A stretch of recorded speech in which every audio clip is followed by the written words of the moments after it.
Bueno, continuamos en el magazine de Biosfera Televisión. Tengo en mis manos este libro, La sangre de la malvasía, de Jorge Laguna, y a Jorge Laguna lo tengo aquí a mi derecha. Jorge, bienvenido. Muchas gracias. Muchas gracias, que tú acabas de llegar en Tenerife, ¿no? Sí, estamos ahí haciendo un poco gira presentando el libro, así que sí. Bueno, se va a presentar mañana aquí en Lanzarote, ¿no? Exacto. Mañana sí. creo que es a las 7, a las 7 de la tarde. A las 7 de la tarde en la Biblioteca Municipal de Teguise, ya saben. Bueno, además tiene mucho que ver también en la presentación porque la historia empieza también en la antigua capital de Lanzarote, la Real Villa de Teguise.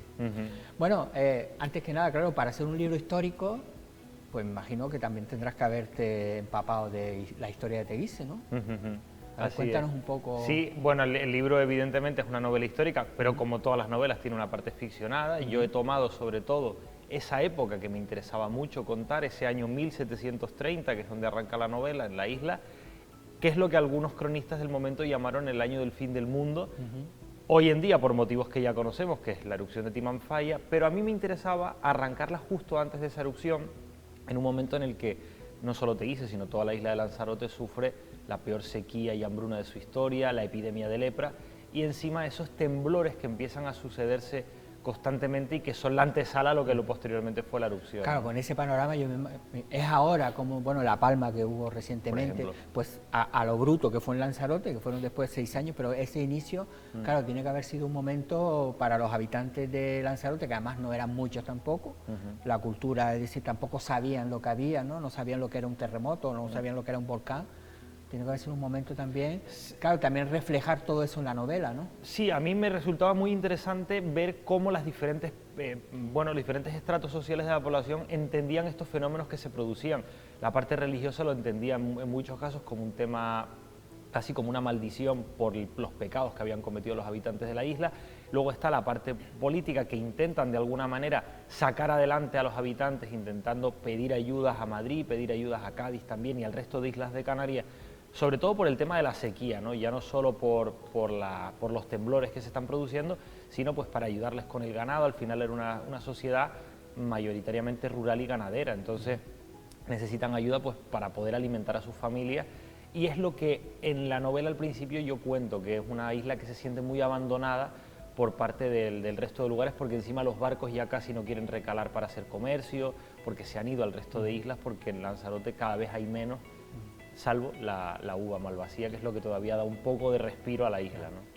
Ese abandono que se ha trasladado, yo creo que hasta hace poquito, que siempre en Lanzarote hablamos de la deuda histórica que se tiene con la isla de Lanzarote, pues bueno, ya eso es otra cuestión política. Claro, cuéntanos, hay una mujer en la portada. Así es, claro, así es. Hay amor también, ¿no? A ver, la novela a mí lo que me interesaba contar, sobre todo, es este clima del que hemos hablado, este contexto de un poco preapocalíptico de Lanzarote, justo antes de Timanfaya, y en ese momento de abandono de la isla reciben la visita de un emisario real, una persona que viene desde Madrid. Por primera vez en mucho tiempo viene alguien desde la península para supuestamente traerles un mensaje que puede cambiar sus vidas para siempre, ¿no? Y esto se recibe pues al principio con cierto optimismo, porque dentro de lo mal que está la situación en la isla, de repente recibir la visita de alguien de Madrid pues es un buen augurio, pero este hombre muere... Sería un bienvenido Mr. Marshall, ¿no? Algo así, algo así. Lo que pasa es que este hombre muere el día de su llegada. Es decir, llega a Lanzarote y... Exacto, en extrañas circunstancias. En extrañas circunstancias. Así es. Y a partir de ahí hay que leer la novela, ¿no? Sí, bueno, lo único que sí que me gustaría apuntar es que este personaje, el de Yaisa, que para mí era muy importante, es una chica que ejerce la medicina de forma clandestina junto a una mentora. En aquel momento la medicina solo la podían llevar a cabo los hombres, la medicina rural que la llamaban, y estas mujeres que tenían nociones de medicina, que las llamaban curanderas o boticarias, en la mayoría de casos de forma despectiva, tanto ella como su mentora son las que se dan cuenta al ver el cadáver de este hombre que hay algo que no cuadra, ¿no? Claro. Y son las que intentan investigar, y al final pues yo utilizo esto para contar una novela negra en la que se retrata toda la sociedad de Lanzarote del momento. Claro, ¿tus libros se pueden considerar también como bestseller en Canarias?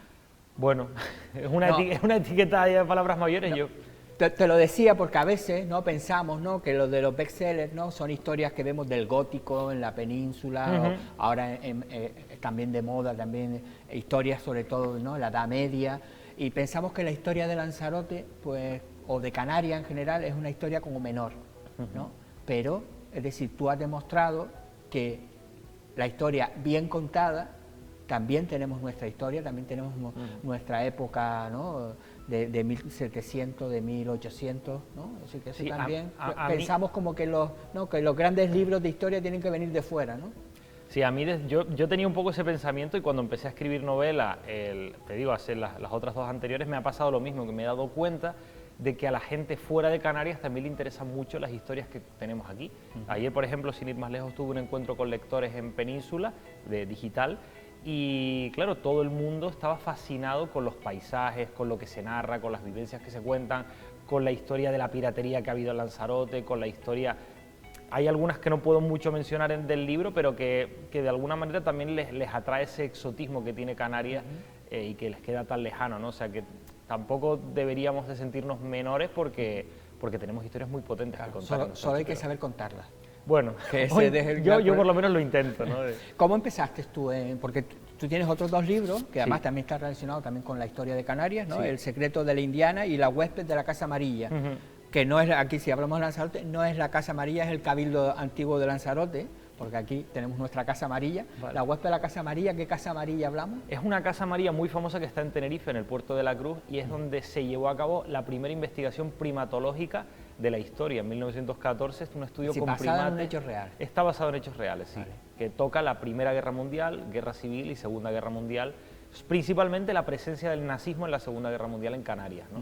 Y de alguna manera toca con esa Casa Amarilla, que es donde se hizo una investigación con primates hace más de 100 años para estudiar el comportamiento de los simios en Tenerife. Que por cierto murió hace poco, ¿no? Jane Goodall, por ejemplo, que estuvo mucho en esa Casa Amarilla, que falleció hace poco. Es decir, que ella estuvo ahí. Sí, sí, sí. Y ella es una de las que intentaba, de hecho, impulsar ese proyecto para que la casa, que hoy en día está prácticamente derruida, bueno, pues que la transformaran en ese centro de interpretación o en un museo para recordar todas estas investigaciones que fueron muy importantes para la psicología en su momento. Tenerife, el secreto de la Indiana, me imagino, claro, una indiana tiene que ser de La Palma, ¿no? Exacto. Claro. El secreto de la Indiana es la isla de La Palma y es la historia de la edad de oro del tabaco palmero, de las antiguas fábricas de tabaco, con la llegada de una mujer de Cuba, una indiana, que está dispuesta a invertir en un negocio de tabaco en el siglo XIX, junto a su esclava, porque en aquel momento en Cuba todavía la esclavitud no estaba abolida, intentando lidiar con dos hermanos gemelos, que son los que dirigen la fábrica, que tienen una relación tóxica y que la fábrica la tienen en la ruina prácticamente. El tabaco que lo trajimos precisamente de Cuba, ¿no? Sí, exacto. Aquí en Lanzarote también hubo en Tinajo, también se plantó tabaco. Claro, y ese amor por la historia, porque claro, es decir, que para hacer la novela primero tienes que conocer los hechos reales, que tienes que investigar, porque no puedes meterte en la Wikipedia y con eso te vale. ¿Cómo...? Pues yo siempre he sido una persona muy curiosa, siempre me ha apasionado la historia y como canario pues he estado muy vinculado a las historias de Canarias, entonces al final ha sido casi muy orgánico, ¿no? Yo trabajo como guionista también, entonces yo empecé escribiendo proyectos de televisión, tanto series como largometrajes, y el proyecto, por ejemplo, de La Indiana empezó siendo una serie de televisión que a mí me interesaba mucho esa historia del tabaco palmero y estuve investigando durante mucho tiempo, lo escribí como proyecto de televisión, pero como luego no se pudo llevar a cabo lo trasladé a novela. Y es algo que he seguido haciendo, ¿no? Me interesa un tema y me meto a bucear, a ver hasta dónde llego y me sumerjo hasta es que este tipo de libros, al final, esta forma de escribir también, de contar, es muy televisiva. Es decir, que yo creo que no, el empezar no, porque al final muchas de estas novelas terminan siempre en el cine, ¿no? Tú empezaste al revés, empezaste, ¿no?, para escribir para el guión del cine y terminó en novela, pero... Es decir, esa forma de contar que perfectamente la podemos ver en una serie de televisión o en una película, ¿no? Sí, claro, yo lo que he hecho fue una adaptación inversa. Es verdad que lo normal es pasar del libro a la pantalla, y yo pasé de un proyecto para la pantalla a la novela. Luego, bueno, pues si se lleva a cabo a la pantalla, pues bienvenido sea. Pero supongo que lo que me comentas del lenguaje cinematográfico tendrá mucho que ver al final con mi oficio, que al final yo me he formado como guionista, llevo más de 10 años trabajando de guionista, entonces...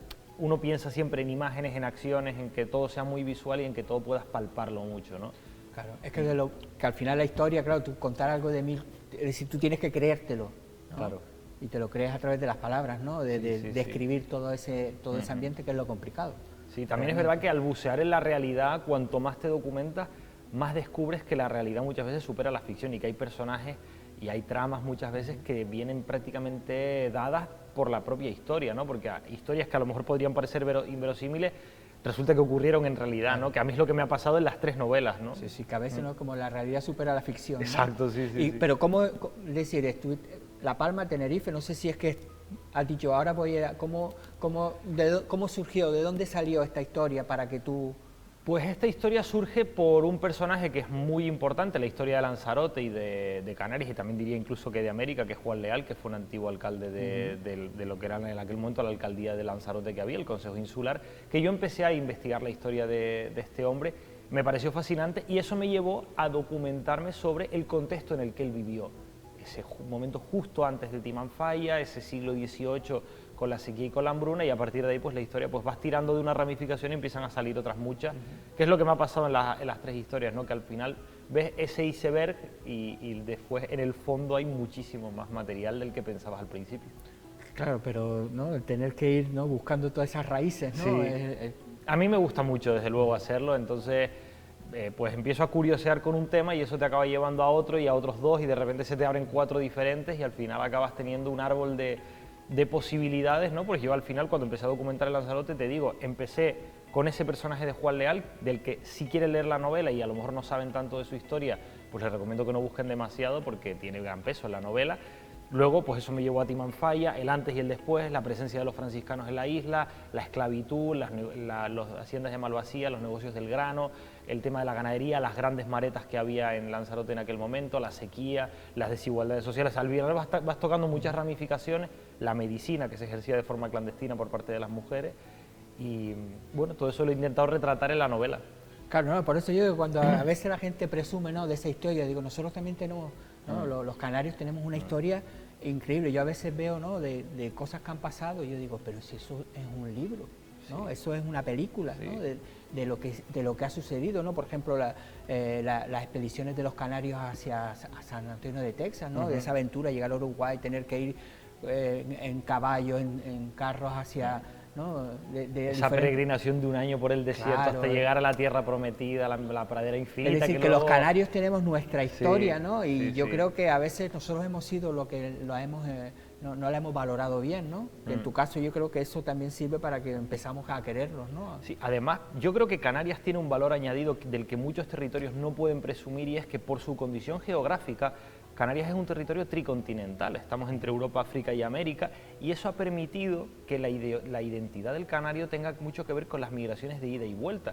Y me ha pasado en todas las novelas y en todas las historias muchas veces que investigo que al final los viajes de los canarios a Cuba, a Venezuela, de ida y vuelta, a Uruguay, que decía San Antonio de Texas, la colonia de Luisiana, también con las relaciones en África que hubo con la esclavitud previamente, las relaciones evidentemente con la península, ¿no?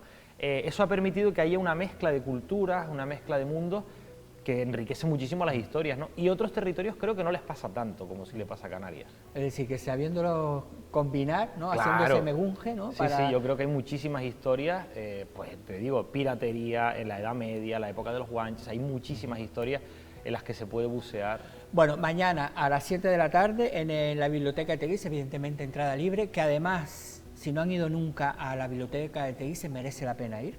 Es un muy bonito. Un buen sitio. Porque además es un edificio histórico y la villa en sí, vayan abrigados, hay que decirlo. Mañana creo que va a haber un poco de lluvia, ¿eh? Eso se dice, bueno, que por aquí va a llover por la mañana. Ya veremos, bueno, eso se pone con un buen chubasquero, hay buen aparcamiento también en Teguise, así que una buena oportunidad para Lanzarote y sobre todo un periodo que dice, también te permite... porque está basado en hechos reales. Sí, evidentemente tiene muchos elementos de ficción. Pero me refiero que... Pero sí. Que digo que también es una buena oportunidad de aprender un poquito de historia, ¿no? Exacto. De nuestra historia. Pues nada, Jorge, muchas gracias por venir, Muchas gracias por la invitación. Claro, te iba a decir, ¿tuviste que venir a Lanzarote en algunas ocasiones para trabajar sobre el libro? Sí, lo que pasa es que estuve antes de empezar a escribir la novela, porque yo el proceso de documentación siempre lo empiezo pues 1 año y medio antes, entonces ya cuando me pongo a escribir ya es porque tengo mucha documentación avanzada, sobre todo de muchos libros de la época. Y recorrer esas calles de Teguise, claro, y todo, sí, ¿no? por supuesto. Para inspirarte, ¿no? Porque son sitios reconocibles para alguien que lo pueda... Sobre todo yo creo que de Teguise sí, luego hay una parte que evidentemente juega un poco con el suspense de los lectores, ¿no? Que es que en aquel momento Timanfaya todavía no ha entrado en erupción, entonces hay escenarios de la novela que hoy en día han quedado sepultados por el volcán. Que además se cumple, hace poquito también se cumplía también el 200 años, pero de la segunda erupción, la de Tinguatón. Ya estás trabajando entonces en otra, ¿no? Sí, a ver, uno cuando le gusta escribir siempre está buscando nuevas historias, o sea que sí, estoy buscando. ¿De Lanzarote no? Bueno, no lo descarto. Pero la próxima no...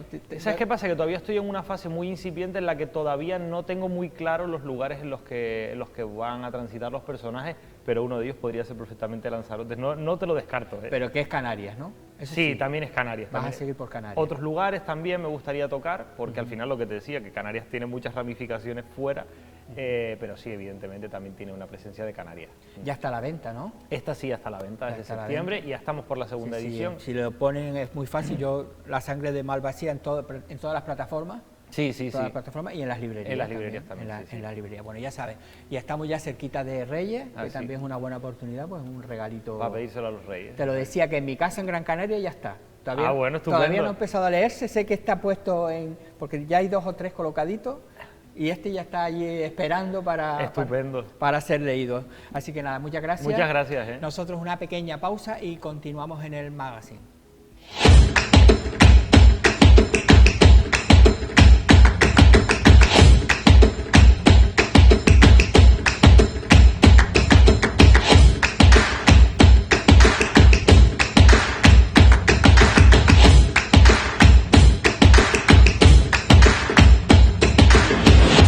Tiene muchas culturas aquí en Playa Blanca, en la comunidad de Playa Blanca. Entonces la idea es que vamos a unir todas las diferentes culturas y con el baile, ¿sabe? Se ha unido todo, ¿sabe? Como la gente de baile de Bollywood, la gente de flamenco, ¿sabe? Como que ellos bailan todo eso, no hace falta hablar ni nada de eso.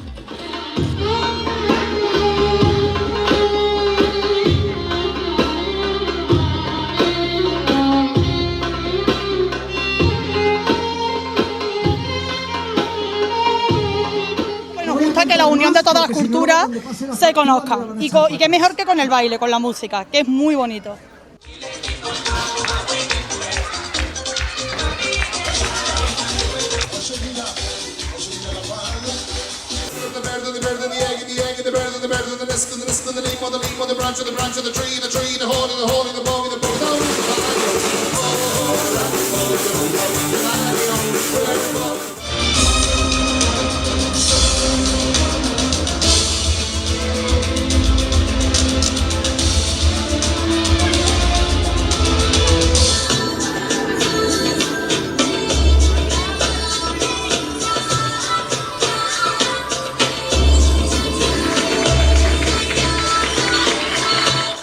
Porque ayudan a que todas las culturas del pueblo que vivimos aquí, que vivimos en Playa Blanca, se integren y que tengamos una noche donde todos somos uno.